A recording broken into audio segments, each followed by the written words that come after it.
Good morning, everyone. Thanks again for joining me. It's time to make some food, just what I like to do. We are making a fun salad again today. So summer salad season. I love salads any time of year, but in the summertime, they're especially fitting on a hot day.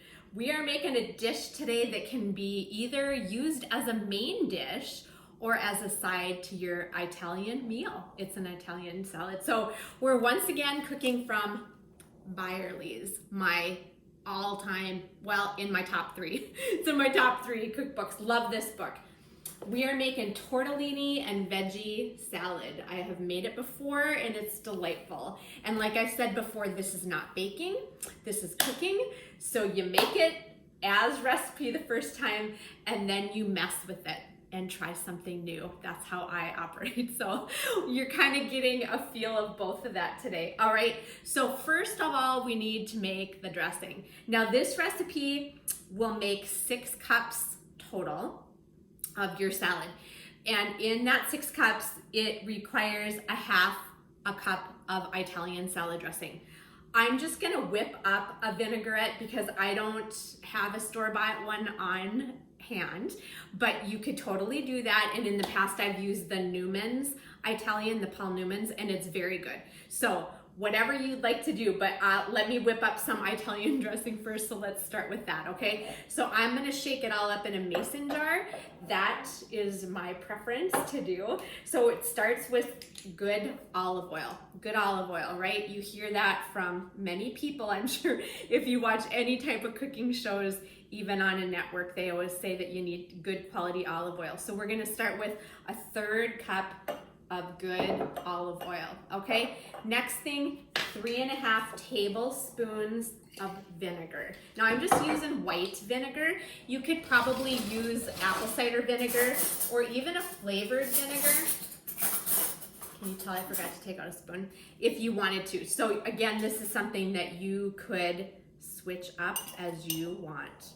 So 3.5 tablespoons, and this is gonna give it that brightness and that acid, okay?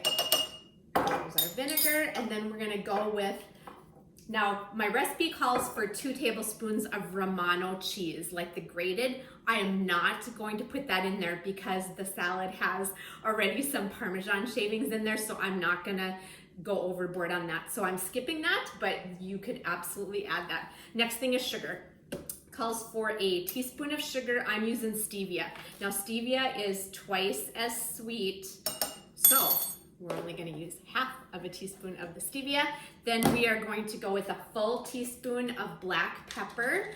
This one, I'm just gonna use some that I just recently received in my Penzies order, so it's really fresh instead of just grating. But of course, you can always grate. I would always encourage you to use your pepper mill and get some fresh stuff if you have any, okay? Next thing is salt. This calls for about 3/4 of a teaspoon of salt. There's our salt, and I am using a kosher salt, so it's a little bit heavier grain on that. And then the last thing, a 1/4 teaspoon of garlic powder. Now I get this roasted garlic powder, again from Penzies, and I really like that. It's like anything else. If you roast something, it's going to bring out that flavor. It just does, it just happens. So the roasted is actually kind of fun to have on hand. I've got both, but I'm gonna use the roasted. And this is how we emulsify this stuff. We're just shaking it up. That is it.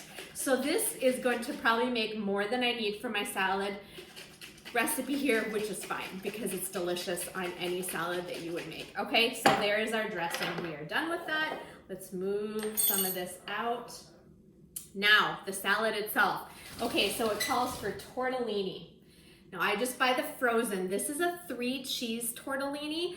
The recipe also actually calls for a chicken and prosciutto tortellini.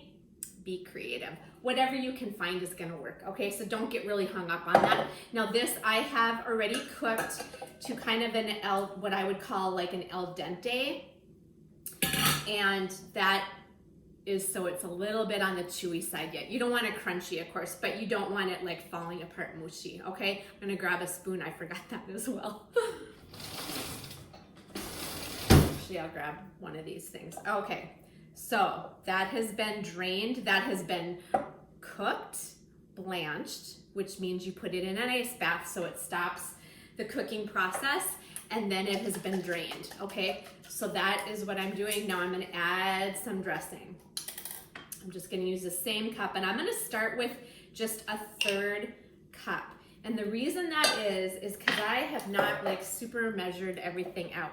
So you can always add some dressing, and in my experience, pasta is gonna soak up some of that dressing. So the longer this sits, the drier it's going to get. So it's kind of good to have a little bit of this left over, so when you're actually ready to serve it, you can just refreshen that salad, put that dressing in, that additional that you left behind, and it makes it really nice, okay? So that is, I'm doing that on purpose. Now here's where the creative part gets, okay? So I have got a board full of stuff. Now, I'm not even gonna give you measurements on this because I will take a screenshot of the recipe and put it in the comments. We've got broccoli, we have got red pepper, salami, Parmesan shavings, tomatoes, like the cherry tomatoes that I've sliced up, green onions, black olives, and artichoke hearts that I've also chopped up. Doesn't that just scream Italian? And again, some of this stuff is in the recipe and some of it is not. And the point is that is wonderful. Be creative. So in this case, I've kind of made it a salad that could even double function as your main dish if you put some meat in there. Does that make sense? This is not going to be a main dish for the dinner that I'm having it for. It's going to be a side, but it's still going to be a lovely side dish, a nice cold salad. So we are going to add all of our fixins in here. And then we also are going to add some fresh basil and a little bit of fresh garlic, okay? Now basil, if your plant even outside is growing to the point where you can harvest it, do it. Harvest it. It's delightful if you have a basil plant right outside your door where you'll actually use it. But what you want to do is stack those leaves, okay, layers, and then we are just going to chiffonade this. That's what it's called. So you stack them and you roll them, okay? And then we're just going to chop them, and it creates these nice little beautiful ribbons. And that is going to add some freshness into this dish. And what a great flavor. Now I'm going to give it one swipe down the opposite way so those ribbons aren't quite so large, since they were pretty big leaves of that basil, okay? Now the last thing I'm going to add again is this fresh garlic. And again, you can do however much or however little, or leave it out altogether. Fresh garlic, when it's not cooked especially, is a very strong flavor, so you don't want to go crazy on this. I don't recommend that. We are just going to add a very little bit. The recipe here I think calls for like a 1/2 teaspoon. I don't even know if I'll put this whole small garlic clove in there. You can kind of tell by how it's going to be smelling even how much you want in there. So we'll see. I'm not going to be squeezing out any more than just comes out in that little bit. Not very much at all. And that's all we're going to add. I'm not going to overdo that in this case, which is not usually my style because I love garlic, but I don't want it to be overpowering in this, okay? So there's our pasta with a little bit of dressing. We're going to add all our fixings into this. Now again, the broccoli was in the recipe, and I did do this the first time I made it, but it's not necessary. It requires, or it says that you should blanch it. So you cook it just until it turns like a bright green, and then you would blanch it again. So boil it, blanch it, put it in so it's bright green, but it takes away the crispiness of it, okay? And I want some texture in this. Everything else is a little bit on the soft side, right? What we've got going on, even the vegetables, we don't have a lot of crunchy anything. So I wanted it for the texture.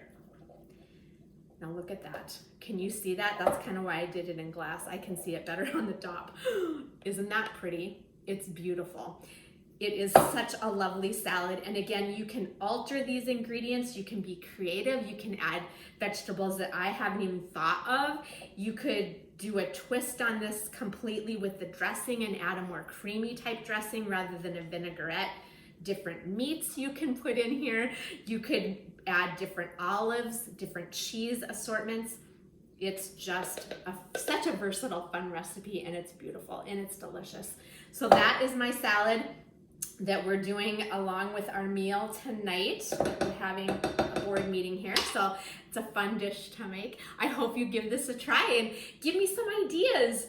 I love new recipes, obviously, so bring me some. I will post the recipe in the comments. I hope you give this a try and let me know what you think. I hope you have something great planned on your agenda today, and I hope you have something even greater planned on your menu. Have a great